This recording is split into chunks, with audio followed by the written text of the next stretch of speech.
സർക്കാർ സംവിധാനങ്ങളുടെ ആധുനികവൽക്കരണം വേഗത്തിലാക്കിയതിലൂടെ സേവനങ്ങൾ മികവുറ്റതാക്കാനായെന്ന് മന്ത്രി K N. Balagopal. Kottarakkara sub registrar ഓഫീസിന്റെ പുതിയ മന്ദിരം ഉദ്ഘാടനം ചെയ്യുകയായിരുന്നു അദ്ദേഹം. 15.5 കോടി രൂപയ്ക്ക് നിർമ്മിക്കുന്ന നഗരസഭാ ഓഫീസിന് തറക്കല്ലിട്ടതായും കൊട്ടാരക്കര രവി നഗറിൽ 1000 പേർക്ക് തൊഴിലുറപ്പാക്കുന്ന IT പാർക്കിന്റെ ടെൻഡർ കോൺട്രാക്ട് നടപടികൾ പൂർത്തീകരിച്ചതായും മന്ത്രി പറഞ്ഞു.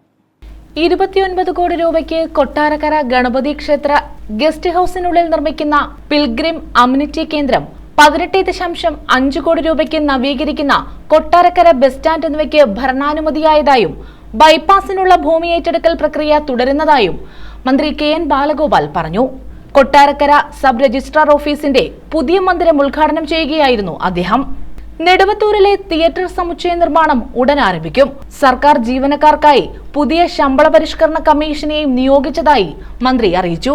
1868 ഡിസംബർ 10 എന്ന് പറഞ്ഞാൽ എത്ര കാലം മുമ്പാണെന്ന് ആലോചിച്ചത്. 1868 ഒരു സബ് രജിസ്ട്രാർ ഓഫീസ് അന്നുണ്ടായിരുന്നു. തിരുവിതാംകൂറിലെ ആദ്യ ഘട്ടത്തിലുള്ള രജിസ്ട്രാർ ഓഫീസും സബ് രജിസ്ട്രാർ ഓഫീസുകളിൽ ഒന്നാണ്.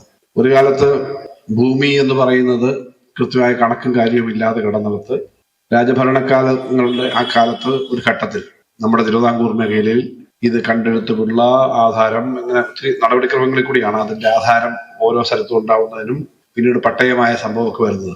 വളരെ പ്രശസ്തമായ തകഴിയുടെ കയറെന്ന നോവലിന്റെ ഇതിവൃത്തത്തിൽ പ്രധാനം തന്നെ അന്നത്തെ കാലത്തെ ഈ ഭൂമിയുടെ അളവും ഒക്കെ എടുത്ത് ഒരു കണക്കും ഇല്ലാത്ത സ്ഥലത്ത് ഈ ആധാരമല്ല കണക്ക് ഇത് മൊത്തം സർവേ ചെയ്യുന്നതിനെ പറ്റിയൊക്കെയാണ്.